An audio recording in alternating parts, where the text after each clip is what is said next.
Welcome to Finding Sacred Spaces. We're on a pilgrimage to discover and share Catholic waypoints in America. Hello, I'm George. And I'm Sue, and today we're sharing the major modifications we've made since the original build and the grand tour of our humble Alaskan Ark Mini Camper that we'll use to discover Catholic waypoints in our home state of Alaska.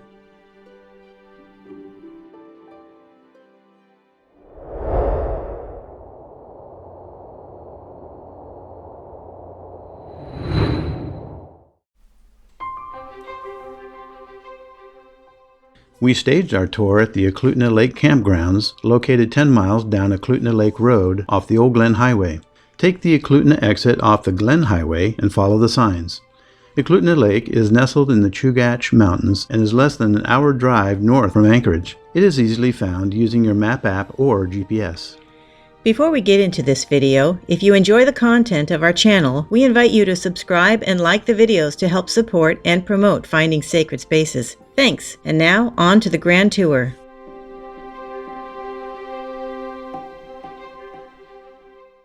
So the first major mod of our camper was to move it from that small trailer to a larger trailer, just to add a little more stability. It was super stable at about 45 miles an hour, and after that it got just a little too squirrely for my taste. So a couple of my sons are helping us move the trailer. We just hooked a come along to the front, dragged it along the skids that were already on the bottom, and then once we had it on the new trailer, we removed the skids. We transferred it from a 4x8 metal trailer to an 8x10 aluminum trailer and actually saved a little bit on the weight.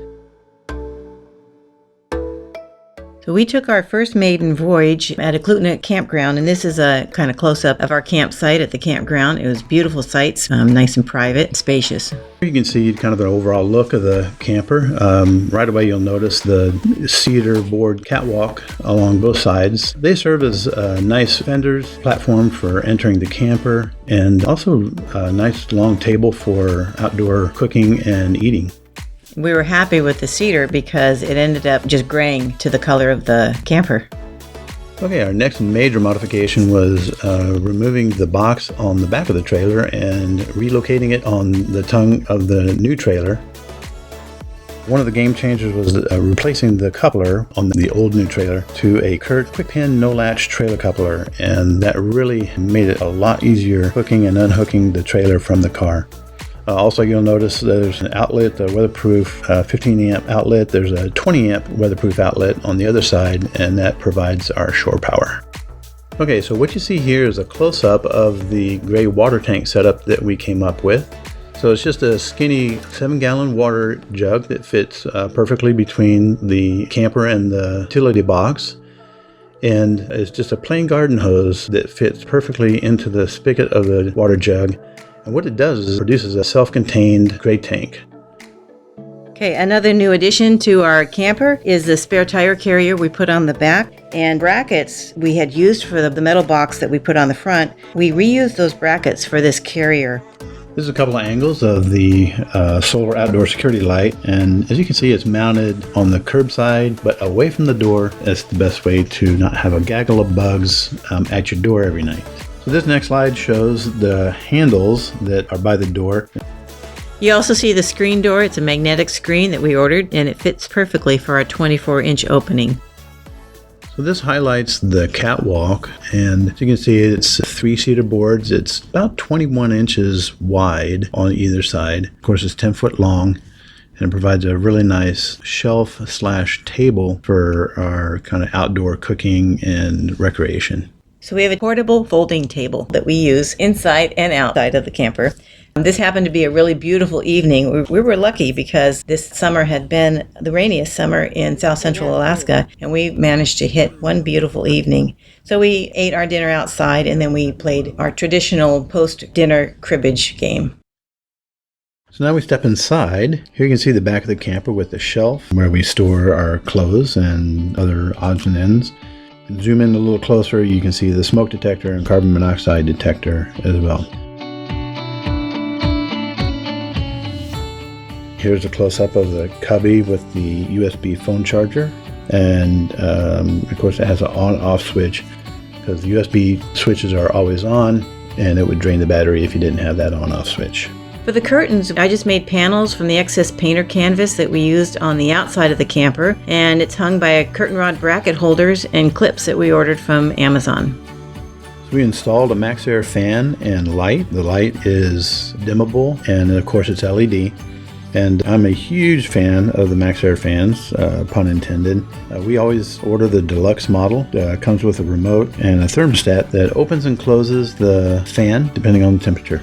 Okay, our kitchen area has a 15 by 15 inch drop-in stainless steel bar sink that fits perfectly in our 18-inch wide countertop.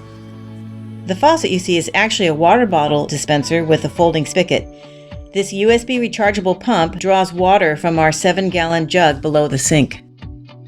This is the waterproof surface mount power strip, and I, of course, mounted that as far away from the sink as possible just in case. This is the underneath the sink electrical power grid.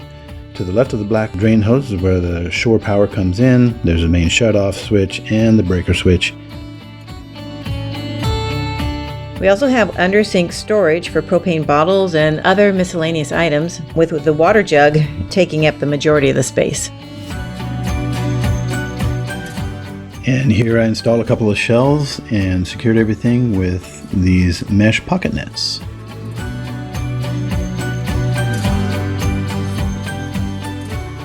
The porta potty is out for nighttime use, and you'll notice the net pocket mesh holds a full roll of toilet paper.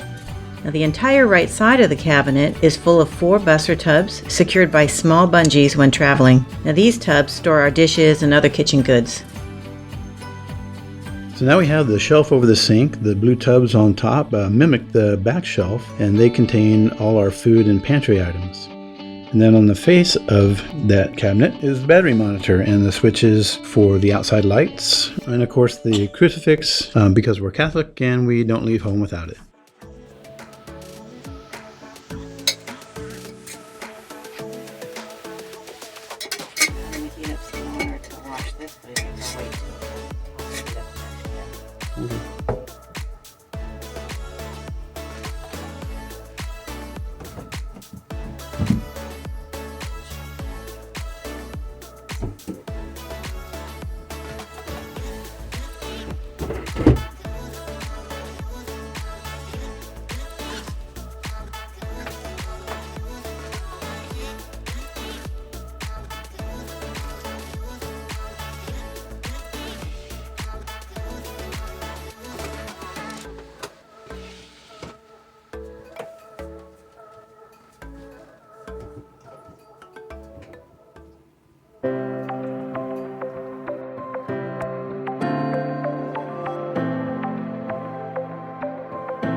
Finally, we're going to take a look at how the back sitting area turns into a queen-size bed.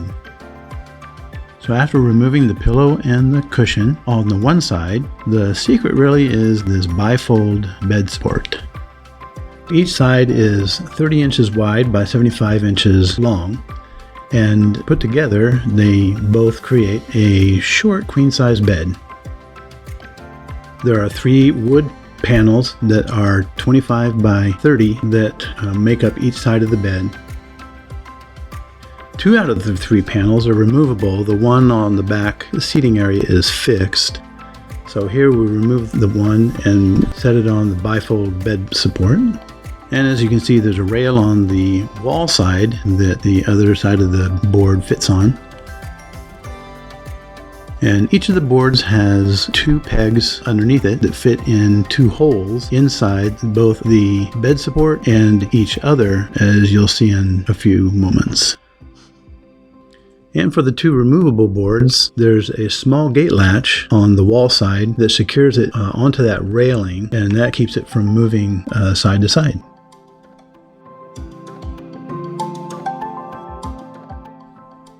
All that's left to do is to put the cushions on top of the boards and repeat the process on the other side. All in all, it takes maybe 3 or 4 minutes when we're well practiced. Otherwise, 5 or 6 minutes if we don't go out and use the camper for a while. We then cover the entire bed with a mattress pad pillow top, again that we got from Amazon. It's actually a 60 by 75 inch mattress pad that fits perfectly. And then we put a sleeping bag on top, and there you have bed for the night.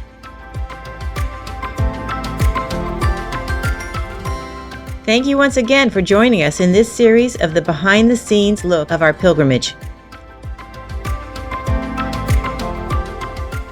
God bless, and see you at the next sacred space.